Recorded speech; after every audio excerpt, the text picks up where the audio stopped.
Mlha se pomalu vkrádala do malebného městečka Jindřichova Hradec, jako by se snažila pohltit všechny jeho tajemství a příběhy ukryté v úzkých uličkách. V takových dnech, kdy slunce jen stěží pronikalo skrze šedé závoje, se zdál každý krok na dlážděných cestách jako pozvání k odhalení skrytých záhad. Pro mne, Michala, byl tenhle pocit vzrušení známý. Jakožto místní knihovník a vášnivý obdivovatel historických záhad jsem si vychutnával tichou atmosféru, která obklopovala starobylé budovy a zámky, které vyprávěly příběhy z dávných časů. Ten den jsem se rozhodl navštívit zámek, který byl obklopen legendami o ztracených pokladech a duchovních bytostech. Vzduch byl chladný a vlhký a já jsem si oblékl svůj nejteplejší kabát, když jsem kráčel směrem k impozantním zdím zámku. Při pohledu na jeho siluetu, jež se tyčila proti šedé obloze, jsem pocítil zvláštní mrazení. Zdaleka jsem si nebyl jistý, co mě tam dnes čeká, ale mé srdce bylo silněji, jako by vnímalo blížící se dobrodružství. Jakmile jsem vešel do zámku, přivítal mě chladný vzduch a tichý šum, který se ozýval ze stemnělých chodeb. Opatrně jsem procházel místnostmi, jejichž zdi byly pokryté starými portréty a prachovými závěsy. Každý obraz měl svůj vlastní příběh a já jsem si představoval, co se skrývá za statickými výrazy tváří, které na mě bez hnutí zíraly. V jedné z místností jsem si všiml podivného světla, které se rozlévalo z otevřeného okna. A když jsem se přiblížil, mé oči se setkaly s podivným předmětem uprostřed stolu. Byla to stará kniha, jejíž povrch byl pokryt vrstvou prachu, jako by na ní zapomněl čas. Vzrušeně jsem ji otevřel a na stránkách se objevily podivné symboly a názvy míst, o kterých jsem nikdy neslyšel. Něco ve mně se probudilo, jako by se otvíralo víko na pokladnici tajemství, která čekala na své odhalení.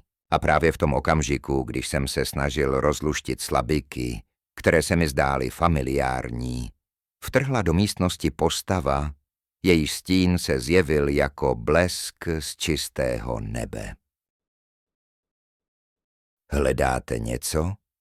Zeptala se mladá žena s pronikavýma očima, které zářily jako hvězdy v temné noci. Její přítomnost mi vzala dech a já jsem si uvědomil, že to, co začalo jako nevinná návštěva zámku, se rychle mění v něco mnohem podivnějšího, než jsem si kdy dokázal představit.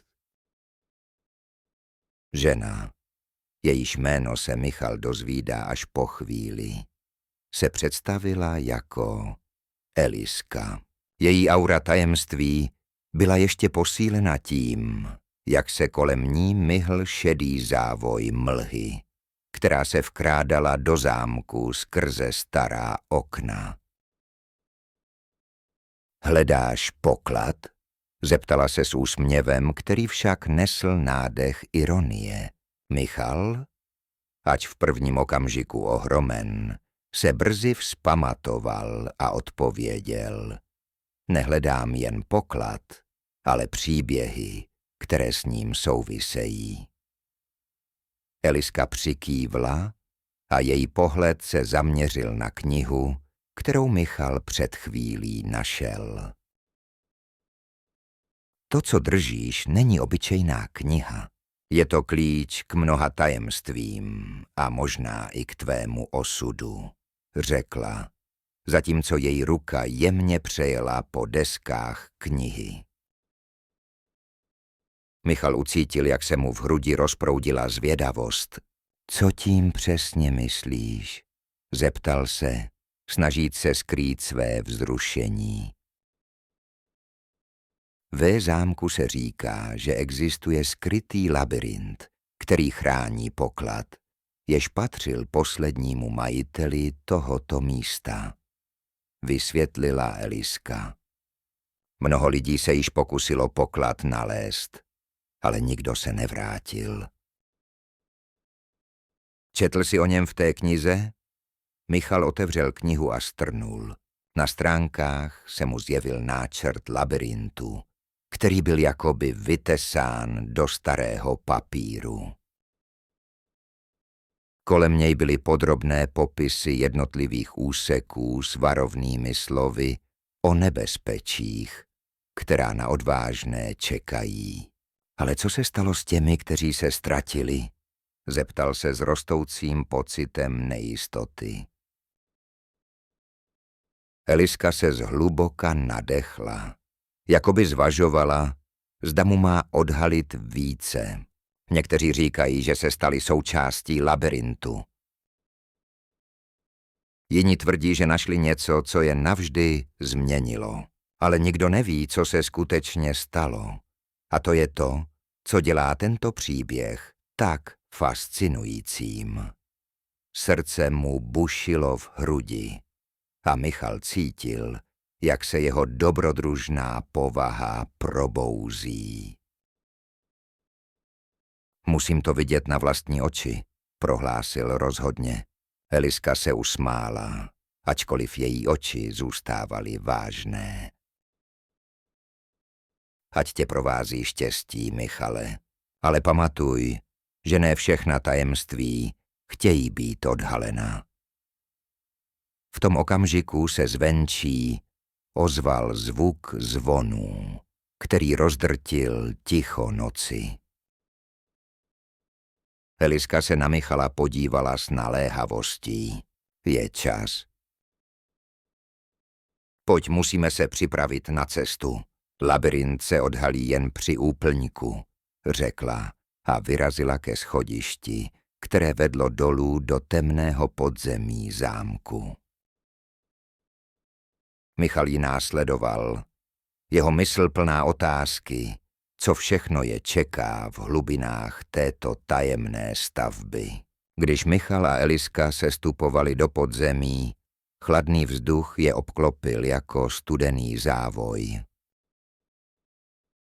Každý krok, který udělali, ozvěnou zní v temných chodbách, jakoby zámek sám o sobě byl živý a pozoroval je. Michalovi se v uších ozývaly varovné hlasy, kterému Eliska šeptala, když se rozhodli překročit práh tajemství, jež mohlo zůstat navždy neodhaleno. Musíme být opatrní, řekla tiše, když se zastavila před prvními dveřmi, které vedly do labyrintu. Na nich bylo vyryto několik symbolů, které Michal viděl v knize. Tyto znaky naznačují, že vnitřní cesty se neustále mění. Jakmile vstoupíš, nemusíš najít cestu zpět. Srdce mu bušilo vzrušením a strachem zároveň. Ale co když je poklad skutečný? Zeptal se, vzhlížejíc k Elisce, která na něj pohlédla s vážnou tváří. Poklad může být nejen materiální, odpověděla, ale i kouskem historie, kterou bys mohl odhalit. Pamatuj, že k tomu, abys byl skutečně bohatý, je třeba více než jen zlato. Přesto neodkládal myšlenku na poklad. Vstoupili do labyrintu a ihned za nimi se dveře s tichým klapnutím zavřely. Tma je objala a Michal se snažil soustředit na slabé světlo, které vycházelo z Eliskiny lampy. Stěny labyrintu byly pokryté prastarými nápisy a obrazci, které se zdály ožívat v tom slabém osvětlení. Najednou zaslechli podivný zvuk, jako by se kameny v labyrintu pohnuly. Michal se otočil ke Lisce a spatřil, jak její oči rozšířily strachem. Něco tu není v pořádku, řekla, když se chvěla nervozitou. Musíme najít východ, nebo se ztratíme. Ale místo toho, aby se vrátili, Michal pocítil neodolatelnou touhu pokračovat dál. Možná je to test, navrhl. Test naší odvahy. Musíme najít střed labyrintu. Tam může být klíč k pokladu. Eliska, ačkoliv váhala, mu následovala. Každý jejich krok je vedl hlouběji do srdce labyrintu, kde se výzdoba stěn měnila. A Michal si uvědomil, že některé symboly vypadaly jako varovné znamení. Když dorazili na rozcestí, rozhodli se zvolit cestu vpravo, která vedla dolů. V ten okamžik se ozval hluboký rattling zvuk, jako by se labyrint probouzel k životu. Co to bylo? Zeptala se Eliska, s očima rozšířenýma strachem. To nevím, odpověděl Michal, ale cítím, že jsme blízko. A tak pokračovali, nevědomí toho, co je čeká, zatímco podzemí zámku tiše sledovalo jejich kroky a připravovalo se na odhalení tajemství, které mohlo změnit jejich životy navždy. Jak se jejich kroky nesly chladnými chodbami zámku, Michal pocítil, jak se mu zrychluje tep. Staré zdi, pokryté mechem a tajemným pylem, jako by šeptali příběhy z dávných časů. Eliska, kráčející vedle něj, se občas zastavila, aby pohlédla na symboly vyryté do zdiva. Každý z těchto symbolů jí připadal povědomý, jako by je znala z dětství. Tady, Michale, řekla najednou a ukázala na zvláštní znak, který se vymykal ostatním. Tohle je rodový erb dávného rodu, který zámek obýval. Podle legendy vlastníci ukryli poklad, aby jej ochránili před těmi, kdo by ho chtěli zneužít. Michalovi se vybavila slova, která si přečetl v té staré knize. A co symboly kolem něj? Mohou být vodítkem? Eliska přikývla. Její oči se rozzářily. Ano, ale musíme být opatrní. Labyrint je plný pastí a klamů. Mnoho dobrodruhů se pokusilo poklad nalézt a nikdy se nevrátili zpět. S těmito slovy se rozhodli pokračovat. První zkouškou byl most, který se klonil nad temnou propastí. Michal s Eliskou ustoupili na okraj a pozorně prozkoumali mostní konstrukci. Všiml si, že dřevo je pokryto podivnými runami. To vypadá jako varování, řekl Michal. Pokud přejdeme, co se stane? Eliska se zamyslela a pak se usmála. Zkusíme to společně. Bez strachu, Michale. Kdo se bojí, ten nikdy nenajde poklad. Srdce mu bylo jako na poplach, ale Eliskina odvaha mu dodávala sílu. Pomalu se postavili na most a začali kráčet vpřed. Každý krok byl provázen skřípěním dřeva a Michal měl pocit, jako by se most pod nimi lehce houpal. V tom uslyšeli podivné skřehotání, které se ozývalo z temnoty pod nimi. Co to bylo? Šeptl Michal a jeho hlas se třásl. Myslím, že nás sledují, odpověděla Eliska. Její výraz se změnil na vážný. Musíme se pohnout rychleji. Jakmile přistáli na druhé straně, Eliska se otočila a ukázala na strop labyrintu, kde se blýskaly odrazy světla. Tamhle je to, co hledáme. Musíme se dostat k tomu světlu. S odhodláním vyrazili dál, bez ohledu na nebezpečí, které na ně číhalo. Vzrušení a touha po dobrodružství je hnala vpřed, zatímco tajemství zámku byla stále blíž a blíž. Co je však čekalo za dalším rohem? Mystérium, které mohlo změnit jejich životy navždy. Když se Michal a Eliska proplétali chladnými chodbami podzemí, vzduch se zdál být hustší a tma kolem nich se zdála být živá. Michal cítil, jak mu srdce buší a každý krok po chladných kamenných dlaždicích zněl jako varovný signál. Eliska, která kráčela vedle něj, se občas ohlédla.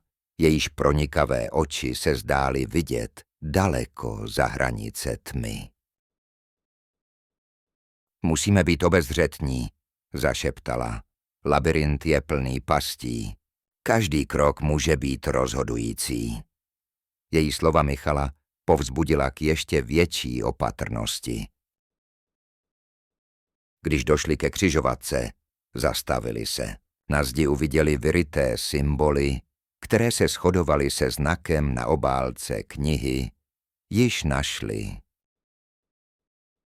Eliska se naklonila blíž, její prsty jemně hladily povrch kamene a zdálo se, že rozlučuje starobylý jazyk. Toto je cesta k pokladu, ale také varování, řekla tiše. Musíme si vybrat správnou cestu. Michal se zamyslel. Co se stane, když uděláme špatnou volbu? Ne všichni, kteří se pokusili najít poklad, se vrátili. Někteří se navždy ztratili v temnotě labyrintu, odpověděla Eliska. Její hlas byl jako šepot větru. Po chvíli nervózního zvažování ukázal Michal na úzkou chodbu vlevo. Co takhle tudy? Eliska přikývla, ale její tvář prozrazovala obavy. Když se vydali tím směrem, narazili na první výzvu. Díru v zemi, která se zdála vést do neznáma. Michal se opatrně naklonil nad okraj a uviděl, jak se hříchy historie v podobě starých kostí a zlomených zbraní povalují na dně. Musíme být opatrní, tohle je varování, šeptal. Eliska se náhle zastavila. Slyšíš to? Zeptala se. Její oči se rozšířily v překvapení. Z hlubin labyrintu se ozývalo slabé, ale pravidelné bušení, jako by se blížil nějaký rytmický zvuk. Michal se otočil a v jeho hrudi vzrostl strach. Někde za nimi, ve tmě, se ozývalo cosi, co mu připomínalo šepoty. Musíme jít dál, řekla Eliska. Přitáhla Michala k sobě a vedla ho dál, stále více do podzemního labyrintu. Jejich kroky se staly rychlejšími, zatímco zvuk za nimi sílil. V té chvíli se Michal otočil. Co když nás to něco sleduje? Nesmíř se s tím, Michale, odpověděla Eliska. Musíme se soustředit na to, co je před námi, ne na to, co je za námi. Když došli k dalšímu rozcestí, Michalovi se zdálo, že se zámek začal chvět. Vzduch kolem nich vibroval a zdálo se, že stěny labyrintu se snaží pohltit jejich zvědavost. Jejich kroky byly nyní provázeny tichým šepotem, které se proměnilo v naléhavé volání. Jakoby poklad, který hledali, byl blízko, ale zároveň je varoval, aby se vrátili. Kterou cestu si vybrat? Tato otázka visela ve vzduchu jako stín, dokud se z hlouby labyrintu neozval další zvuk. Tentokrát to bylo něco jako tleskání. Michal se zamračil a Eliška se k němu přitiskla blíž, připravena čelit čemukoli, co by mohlo přijít. V tom okamžiku si uvědomili, že jejich dobrodružství teprve začíná. Jak se Michal a Eliška proplétali spletitými chodbami labyrintu, vzduch se stal těžkým a vlhkým, zatímco stěny byly pokryty mechem a starobylými nápisy, které se zdály šeptat příběhy dávno zapomenutých hrdinů. Každý krok je vedl hlouběji do podzemí, kde se tlumené světlo lampičky, kterou nesl Michal, odráželo od vlhkých kamenů a vytvářelo podivné stíny, jež se zdály tančit kolem nich. Zastav! Podívej se na to, zvolal Michal, když si všiml zvláštního symbolu vytesaného do stěny. Byl to kruh obklopený 3 vlnami. Eliška se přiblížila a pozorně si prohlédla nápis, který byl pod symbolem napsán starobylým jazykem. Toto je varování. Kdo se pokusí krást poklad labyrintu, pro toho se stane labyrint jeho vězením, řekla Eliška a její hlas zněl naplněný obavami. Ale co když ten poklad potřebujeme? Možná je to klíč k něčemu většímu, namítl Michal, jehož zvědavost byla silnější než strach. Eliška si povzdechla, ale na její tváři se zračilo odhodlání. Dobře, ale musíme být opatrní. Pokud se nám něco stane, nikdo nás tu nebude hledat.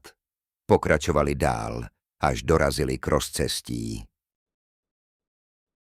Na jedné straně se táhla úzká chodba, pokrytá tme a zvláštními zvuky, které připomínaly šepoty. Na druhé straně se nacházela prostornější místnost, ze které vycházelo slabé světlo. Michal, veden svou zvědavostí, se rozhodl jít směrem k místnosti. Když vešli, objevili středověký sál, jehož stěny byly pokryty zrcadly, která se zdála být zdrojem té podivné záře. V jednom ze zrcadel spatřili obraz, který je překvapil. Viděli sami sebe, ale zrcadlení vypadalo, jako by se pohybovalo nezávisle na nich. Michal se přiblížil a natáhl ruku, ale zrcadlo se okamžitě zakrývalo temným kouřem. Neměli bychom se příliš blížit, varovala Eliška, ale Michal byl už příliš fascinován. Možná nám to ukáže, co nás čeká dál. Argumentoval a jeho slova se zdála být plná naděje, i když v hlase se mu mísila i nejistota. Jakmile se dotkl zrcadla, okolní svět kolem nich se rozpadl a oni se ocitli v jiné části labyrintu, kde se objevily záhadné postavy, které se vznášely ve vzduchu. Jejich oči zářily jako hvězdy. Michal a Eliška si vyměnili pohledy, byli na pokraji něčeho velkého, ale co to vlastně znamená? A co ta postava, která je sledovala s tajemným úsměvem?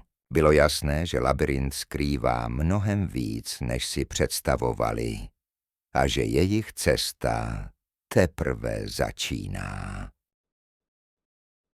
Když se Michal a Eliška dostali k dalšímu rozcestí, na kterém visel starý ošuntělý pergamen, objevily se před nimi 2 cesty. Jedna vedla do temné úzké chodby, kterou osvětlovaly slabé, modravé plameny, vycházející z malých, starodávných luceren, zavěšených na stěnách.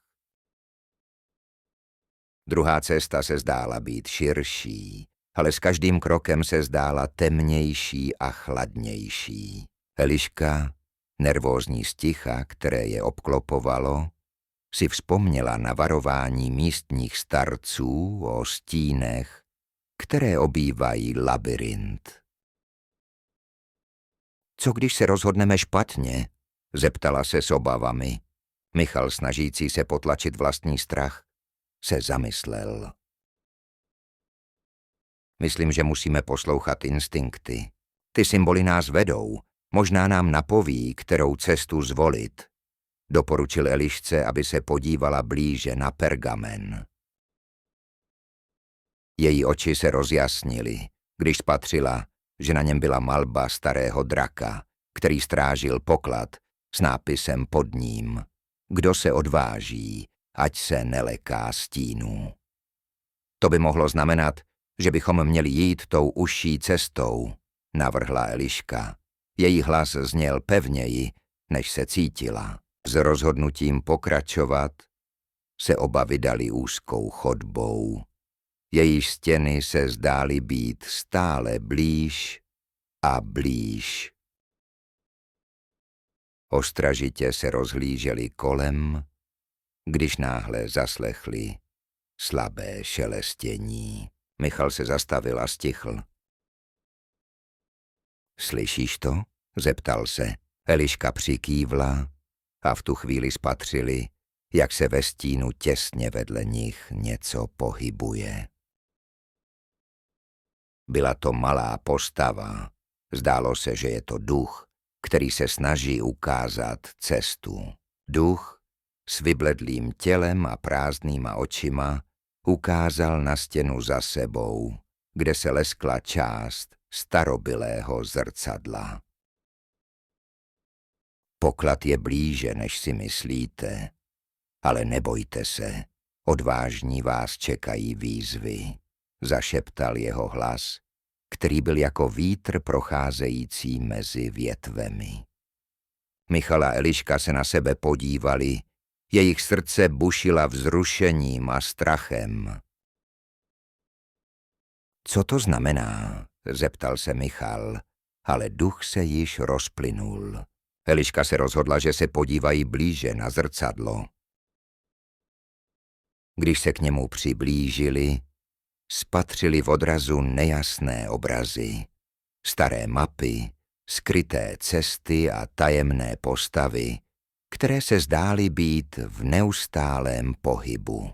To vypadá jako mapa labyrintu, povzdechla si Eliška a snažila se rozluštit symboly, které se objevovaly a zase mizely. V tom okamžiku pocítili, jak se pod nimi zem začíná třást. Rychle musíme se dostat do bezpečí, zvolal Michal. A tak, se vzrůstajícím napětím, se vrhli hlouběji do labyrintu, zatímco se za nimi ozývaly podivné zvuky a stíny se začínaly shromažďovat, jako by je sledovali. Jak Michal a Eliška postupovali dál, blýskající světlo se stávalo stále jasnějším, avšak zároveň i mazanějším. Zdálo se, že je láká k nebezpečným rozhodnutím. Myslíš, že je to past? Zeptala se Eliška, když se zastavili před jedním z mnoha zrcadel, které lemovala stěna. Odraz se zdál být neobvyklý. Místo jejich skutečných obrazů se v zrcadle objevovaly starobylé scény zázraků a tragédií, které se v labyrintu odehrály. Možná nám to ukazuje, co bychom mohli najít, nebo co nás čeká, odpověděl Michal a nervózně se podíval na Elišku. Jeho pohled se setkal s jejím a v tu chvíli oba věděli, že musí pokračovat. Když se od zrcadla odvrátili, narazili na starou kamennou bránu zdobenou podivnými runami.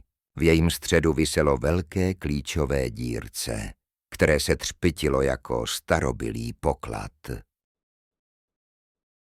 Možná to je cesta dál, navrhla Eliška, zatímco si zkoumala runy. Ale jak získáme klíč? Michal se rozhlédl po okolí a zahleděl se na malou truhlu, která ležela na podlaze vedle brány. Opatrně ji otevřel a uvnitř našel 3 zlaté klíče, každý jinak zdobený, s různými symboly. Myslím, že tady máme naše klíče. Ale který z nich použijeme?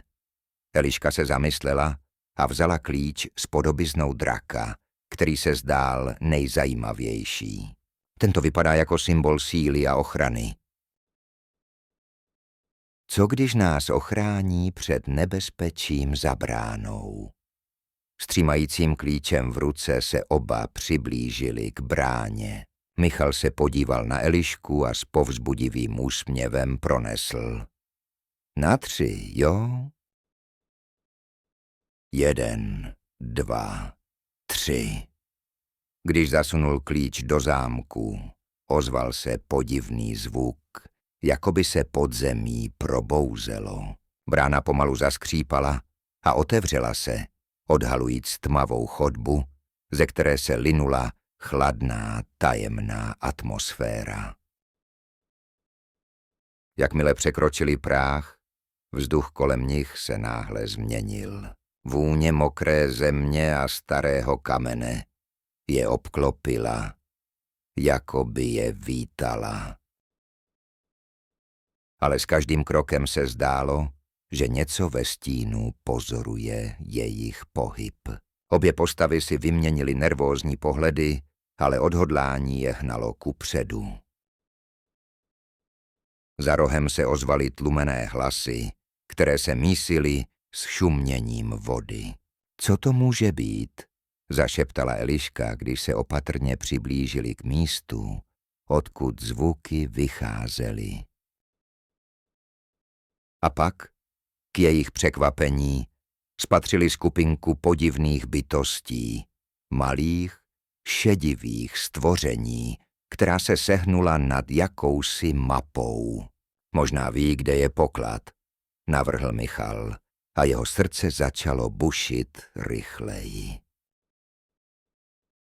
Dohodli se, že se pokusí přiblížit bez toho, aby byli spatřeni, a zjistit, co tajemná stvoření plánují. Všechno kolem nich bylo zahaleno záhadou a oni jen doufali, že se jim podaří odhalit pravdu dříve, než je něco překvapí. Před nimi se tyčila majestátní brána, pokrytá hustým mechem a ornamenty, které připomínaly dávné civilizace. Klíče, které našli, se třpytily ve slabém světle a každé z nich mělo jinou barvu a tvar. Michal se na chvíli zastavil a pohlédl na Elišku. Její tvář byla plná pochybností, ale také zvědavosti. A to ho povzbudilo. Jaký klíč si myslíš, že by mohl být ten pravý? Zeptal se, zatímco si prohlížel klíče v ruce. Eliška pokrčila rameny. Možná ten s modrým kamenem vypadá jako něco, co by mohlo otevřít tajemná místa. Ale co když je to past? A co jiného máme na výběr? odpověděl Michal, jehož odvaha byla silnější než obavy. Musíme se pokusit. Tohle místo nás zkouší na každém kroku. S povzbuzením se Eliška přiblížila k bráně a s napětím vložila modrý klíč do zámku. Když se ozval cvaknutí, oba se na sebe podívali s napětím. Brána se začala pomalu otevírat a za ní se objevila další tajuplná chodba, zahalená do husté mlhy. Jakmile prošli bránou, zjistili, že se ocitli v místnosti, která byla zcela odlišná od předchozích částí labyrintu. Stěny byly pokryté zrcadly, která odrážela jejich postavy v podivně zkreslených formách. Tohle místo je zvláštní, zašeptala Eliška, když se podívala na svůj odraz, který se jevil jako mnohotvárná bytost s nekonečnými možnostmi. Myslíš, že nás to zkouší? Zeptal se Michal, procházejíc kolem a prozkoumávající zrcadla. Každé zrcadlo odhalovalo jiný příběh a Michal si uvědomil, že každý obraz ukazuje různé verze jejich budoucnosti. Od úspěšného nálezu pokladu až po ztrátu v labyrintu navždy. Najednou se z jednoho ze zrcadel vynořila postava. Byla to žena s bledou pletí a dlouhými vlajícími vlasy. Její oči měly podivný lesk a když promluvila, Michal a Eliška ucítili, jak se v jejich nitru rozhostil chlad. Pokud chcete projít dál, musíte splnit zkoušku, řekla tajemně. Za každým zrcadlem leží vaše nejhlubší obavy. Dokážete je překonat? Oba se na sebe podívali a v tom okamžiku si uvědomili, že cesta za pokladem bude mnohem složitější, než si kdy dokázali představit. Michal se sice snažil na sobě udržet klid, ale v hloubi duše cítil, že úspěch neznamená jen najít poklad, ale také čelit svým nejtemnějším myšlenkám a strachům. Co teď? Zeptala se Eliška. Její hlas byl téměř neslyšný. Musíme se rozhodnout, které zrcadlo prozkoumáme jako první, odpověděl Michal, jehož mysl byla plná možností.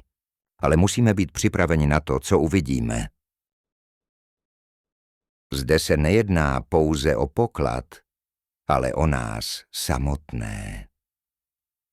Jak se blížili k prvnímu zrcadlu, náhlý vítr procházel místností a Michal pocítil, jak mu srdce bije rychleji. Čekal je boj, který byl mnohem důležitější než zlato a drahokamy. Cestou do neznáma si uvědomili, že jejich skutečným pokladem by mohlo být přátelství, které je spojovalo, i odvaha postavit se vlastním stínům. Jakmile Michal a Eliška překonali zrcadlovou místnost, ocitli se v široké hale. Její stěny byly pokryty tajemnými symboly a nápisy. Každý krok na kamenné podlaze zněl jako ozvěna, která se nesla labyrintem. Uprostřed haly stál starý oltář, na němž ležel podivný artefakt. Krystal, který se leskl jako hvězda na noční obloze. Co myslíš, že to je? Zeptala se Eliška, když se k oltáři přiblížila. Možná je to klíč k něčemu důležitému, odpověděl Michal, zatímco si prohlížel symboly na stěnách. Tyhle znaky vypadají jako nějaký jazyk. Měli bychom se pokusit zjistit, co znamenají. Eliška se sklonila k oltáři a opatrně vzala krystal do rukou. Jakmile ho uchopila, Začal se kolem nich šířit slabý, modrý světelný zář. Symboly na stěnách se začaly pohybovat a měnit, jako by ožívaly. Slyšíš to? Zeptal se Michal, když se v hale ozval jemný šepot. Byly to hlasy, které se zdály přicházet ze všech stran. Ano, ale nerozumím jim, zakrývala se Eliška nervózně. Co když nás to zavede do nějakého nebezpečí? Musíme zjistit, co ty hlasy říkají. Mohou nám pomoci. Když se Michal pokusil přečíst nápisy, náhle z jednoho ze symbolů vystoupila postava. Byla to bytost s dlouhými, stříbrnými vlasy a očima, které zářily jako drahokamy. Vítejte, cestovatelé, promluvila bytost s melodickým hlasem. Jsem strážkyně tohoto labirintu.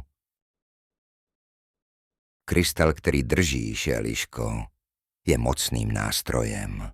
Pomůže vám překonat překážky, ale varuji vás, jeho síla není bez následků. Jaké následky? Zeptal se Michal, jehož srdce začalo bušit rychleji. Pokud použijete krystal k otevření brány, musíte být připraveni čelit svým nejhlubším touhám. Může vás to zavést na cestu, kterou nebudete moci vrátit. Rozhodnutí je na vás. Eliška a Michal si vyměnili pohledy. Oba cítili tíhu odpovědnosti, ale také vzrušení z toho, co by mohli objevit za bránou. Musíme se rozhodnout teď, prohlásila Eliška. Jaká cesta nás čeká, je teď v našich rukou. A když se podívali znovu na krystal, jeho modré světlo se rozjasnilo, jako by čekalo na jejich rozhodnutí. Srdce jim bušila v rytmu dobrodružství, které je zavede do neznáma. Eliška se nervózně podívala na Michala, jehož výraz byl poněkud rozpačitý. Myslíš, že bychom měli ten krystal vzít? Co když to, co nás čeká za tou bránou, bude ještě horší než to, co jsme viděli dosud? Michal se zamyslel, zatímco zíral na jasně svítící krystal, který pulsoval téměř jako by měl vlastní život. Možná bychom měli zjistit, co se za bránou skrývá. Ale musíme být opatrní. Může to být past. Eliška přikývla, ale její srdce bylo jako o závod. Pokud se rozhodneme, že to zkusíme, musíme být připraveni na cokoliv. Všechno, co jsme viděli v těch zrcadlech, je jen začátek. Musíme se držet pohromadě. Jakmile se rozhodli, že se pokusí o aktivaci krystalu, Michal natáhl ruku a dotkl se jeho povrchu. V tu chvíli se místnost kolem nich začala otáčet. Zrcadla se rozjasnila a na stěnách se objevily scénáře, které se zdály být z jejich nejhorších nočních můr. Eliška spatřila svou postavu, jak v labirintu bloudí bez cíle, zatímco Michal se ocitl v zrcadle, které ukazovalo obraz jeho neúspěchů a strachu z opuštění. Ne. To není pravda, vykřikl, když se pokusil odvrátit zrak, ale zrcadlo ho přitáhlo zpět jako magnet. Eliška ho chytila za ruku a pomohla mu se soustředit. Nesmíme podlehnout, to jsou jen iluze. Musíme se dostat dál. S těmito slovy vzal Michal krystal oběma rukama a začal pronášet slova, která se zdála být zapomenutým jazykem. V tu chvíli se brána, která se objevila na opačné straně místnosti, pomalu otevřela. Zvnitřku se vyvalila silná aura, plná tajemství a neznáma. Eliška a Michal si vyměnili povzbudivé pohledy a vyrazili k bráně. Jakmile do ní vstoupili, zjistili, že se nacházejí v nádherném, ale podivném světě. Krajina byla poseta podivnými rostlinami a zářícími řekami, které se zdály být živé, ale brzy si uvědomili, že nejsou sami. V dálce se k nim blížila postava, zahalená v temných pláštích, s očima, které zářily jako hvězdy. Vzduch kolem nich se ochladil a Eliška cítila, jak se jí po zádech rozběhl mráz. Vítejte v mých zahradách, promluvila postava, jejíž hlas byl jako šepot větru. Jsem strážcem tohoto místa a vy jste se dostali daleko. Ale vaše cesta teď teprve začíná.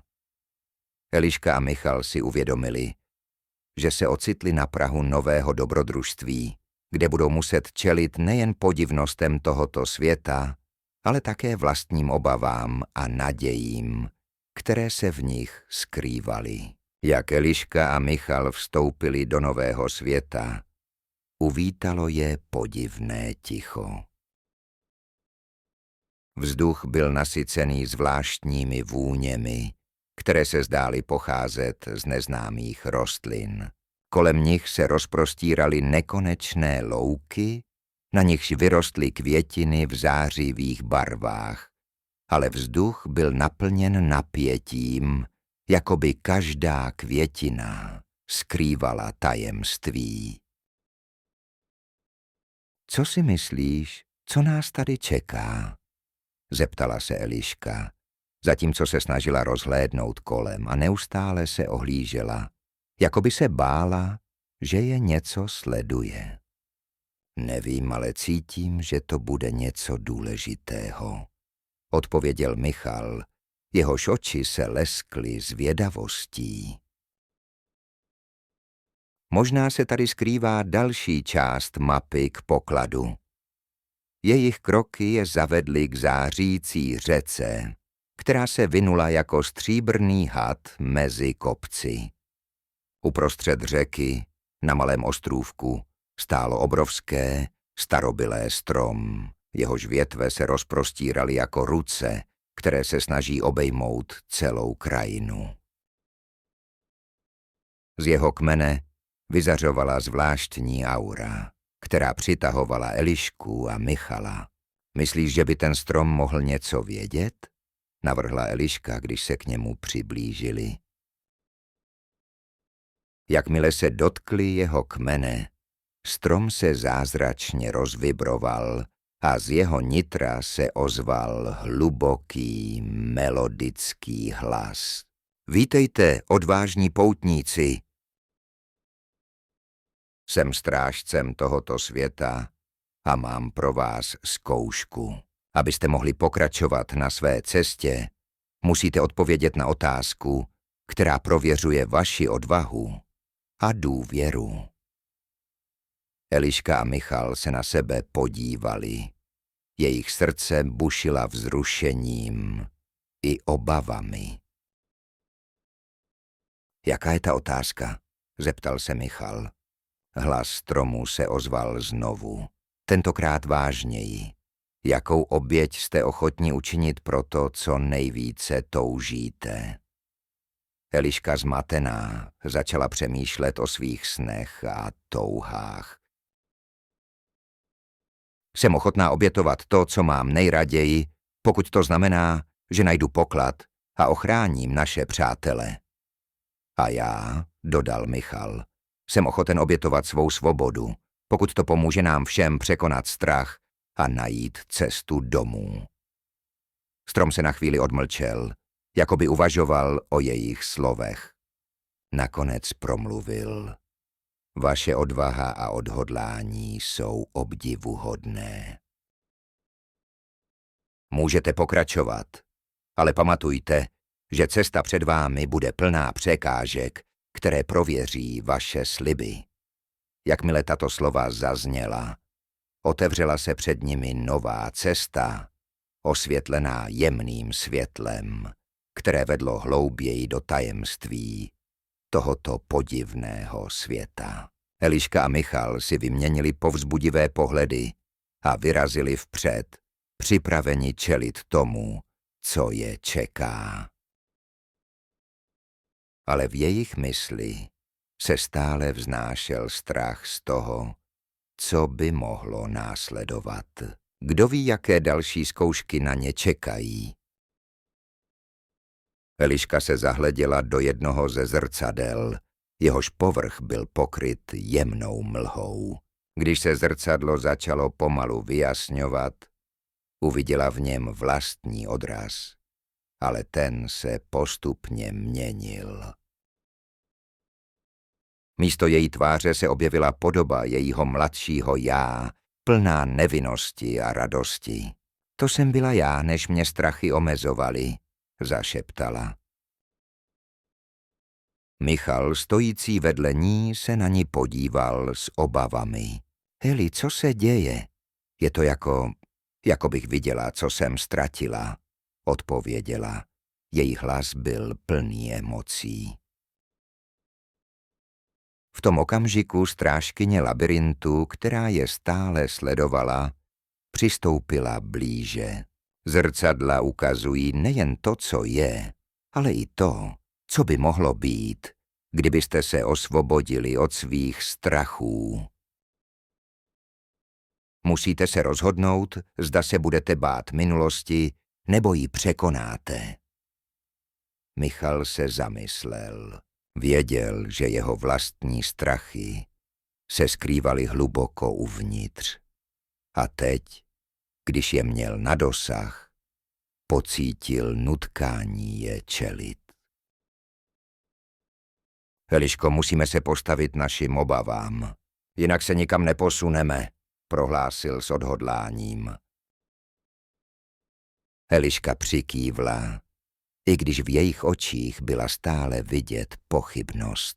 Jakmile se rozhodli, obě zrcadla se rozplynula a v jejich místech se objevily dveře z tmavého dřeva, zdobené složitými rytinami. Michal je otevřel a oba vstoupili do nové místnosti, která byla osvětlena zářivými krystaly visícími ze stropu. Každý krystal vyzařoval jinou barvu. A přestože to působilo magicky, Eliška si uvědomila, že v jejím srdci se vynořily i nové obavy. Co když za těmito dveřmi najdou něco, co by je mohlo rozdělit? V samém středu místnosti stál další oltář, na němž ležel starý svitek. Michal k němu přistoupil a začal ho rozbalovat. To vypadá jako mapa, ale je v nějakém cizím písmu, řekl, zatímco Eliška na něj nervózně hleděla. Možná bychom se měli vrátit a zeptat se strážkyně, co to znamená, navrhla.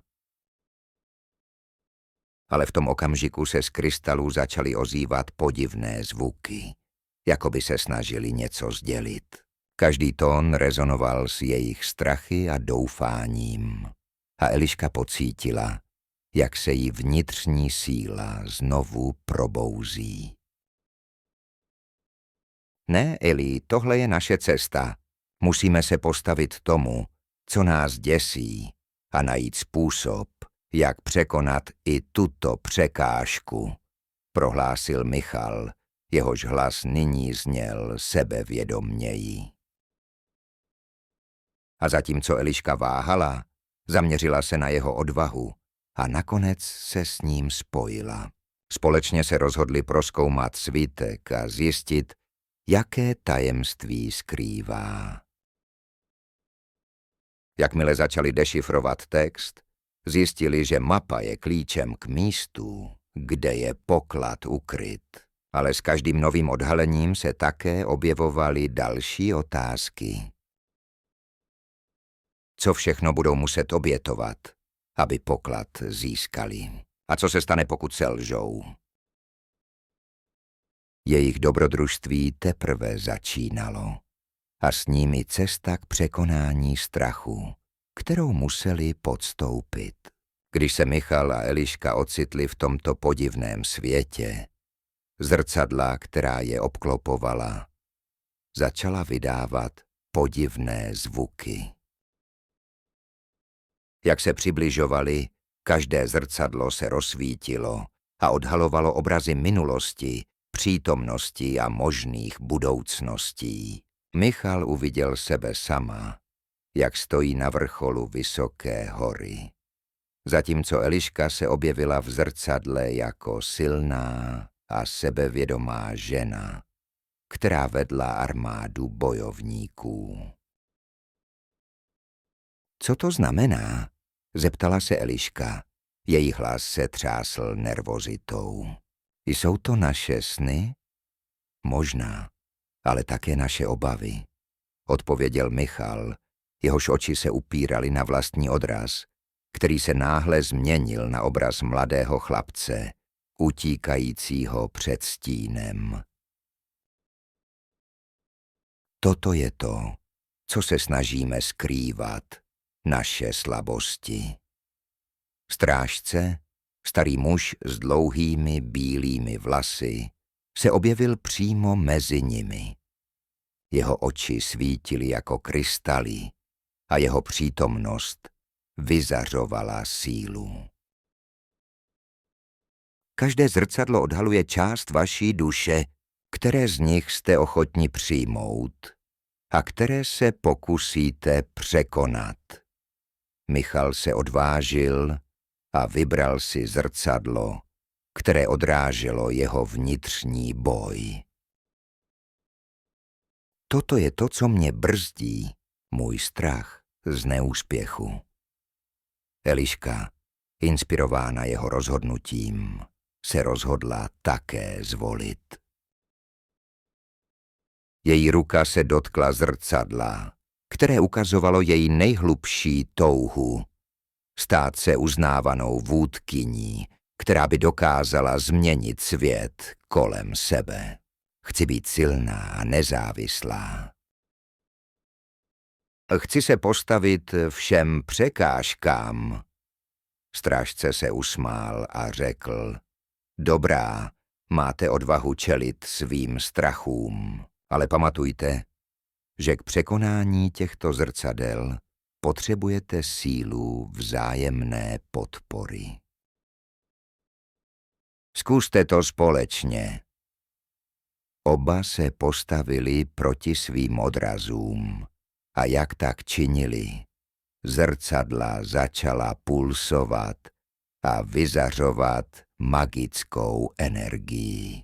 Michal vzal Elišku za ruku a společně vstoupili do zrcadlového světa, kde se obraz strachu proměnil v překážku, kterou museli překonat. Náhle se ocitli v prostředí, které vypadalo jako obrovský labyrint zrcadel. Každé zrcadlo tu bylo zakryté mlhou. A jak se snažili najít cestu ven, začali slyšet šepoty svých nejhlubších obav. Tohle je náš test, řekl Michal, a jeho hlas byl plný odhodlání. Musíme se navzájem povzbudit a nevzdávat se. Eliška přikývla a s každým krokem se snažila ignorovat hlasy, které ji varovaly, že nikdy nebude dost dobrá. Společně si připomínali, že jejich přátelství je silnější než jakýkoliv strach. Postupně se dostávali hlouběji do labyrintu, kde na ně čekaly nové výzvy a překvapení, které měly prověřit jejich odvahu ještě více. Najednou před nimi stál obrovský portál, jehož okraje byly zdobeny zářícími runami. Toto je brána k vašim největším touhám, pronesl strážce, který se znovu objevil. Ale abyste prošli, musíte se zbavit svých strachů. Co hodláte obětovat, abyste získali to, co chcete? Oba se na sebe podívali. Ticho, které následovalo, bylo naplněno vzrušením a strachem, ale věděli, že to, co je čeká, je mnohem cennější než cokoliv, co by mohli ztratit. Michal se odvážil promluvit jako první. Jsem ochoten obětovat svůj strach z neúspěchu. Rád se postavím tomu, co mě brzdí. Eliška se usmála. Její oči se rozjasnily. A já obětuji své obavy z toho, že nebudu dost silná. Chci se stát tím, kým jsem skutečně určena být. Jak tato slova vyřkla, runy na portálu se rozsvítily a brána se otevřela, odhalujíc svět plný možností, kde mohli konečně čelit svým touhám a strachům. Bylo to místo, kde se sny měnily ve skutečnost a kde společně mohli dosáhnout toho, co si přáli.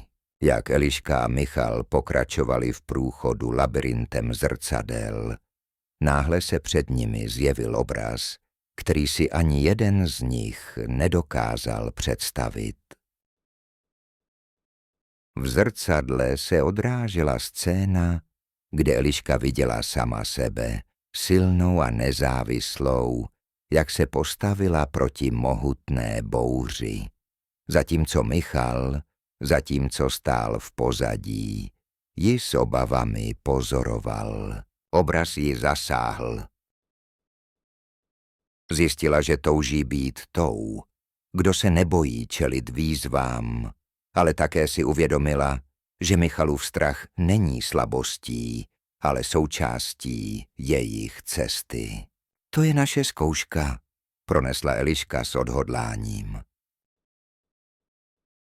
Musíme se postavit svým vlastním stínům a ukázat si, že společně jsme silnější než cokoliv, co nás může zastavit.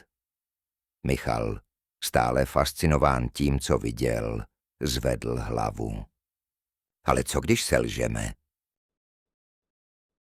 Co když se nedokážeme dostat dál? Jeho hlas byl tichý, ale v jeho očích hořel plamen touhy po překonání strachu. Neselžeme, pokud budeme stát vedle sebe, odpověděla Eliška a vzala Michala za ruku. Náš společný sen je silnější než jakákoliv překážka. S těmito slovy se rozhodli zrcadlo překonat. Když se přiblížili, světlo kolem nich začalo pulzovat a zrcadlo se proměnilo v průchod, který vedl dál do neznáma.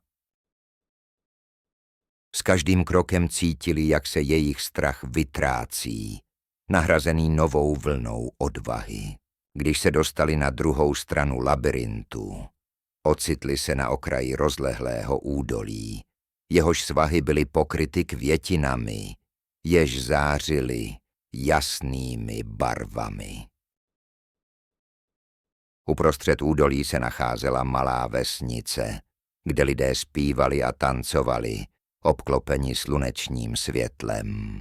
Byli to obyvatelé, kteří neznali strach ani pochybnosti. Eliška a Michal se na sebe podívali, ohromení krásou tohoto místa. Možná, že tady najdeme odpovědi, které hledáme, navrhl Michal. Jehož strach byl nyní nahrazen zvědavostí. Ale jak se k vesnici blížili, náhle se objevila temná postava. Byla oblečená v dlouhém plášti a její tvář byla skrytá pod kapucí. Tato postava je zastavila a její hlas zněl jako šumění větru. Jaké oběti jste ochotni učinit pro vstup do tohoto světa bez strachu? Zeptala se. Eliška se postavila vpřed. Jsme připraveni se vzdát svých nejistot a přijmout odvahu, kterou jsme objevili v sobě i jeden v druhém. Postava se na chvíli odmlčela, než promluvila znovu. Toto místo je pro ty, kteří překonali své strachy, ale musíte si být jistí, že vaše odvaha je skutečná. Jinak zůstanete navždy uvězněni ve svých obavách. S těmito slovy se před nimi otevřela cesta, ale Eliška a Michal věděli, že další zkouška je teprve před nimi. Museli se postavit nejen svým vlastním strachům, ale i temným silám, které se skrývaly v jejich nitru. Vstoupili do vesnice, odhodláni najít odpovědi, které mohou změnit jejich osud, a s odhodláním udělat další krok směrem k svým snům.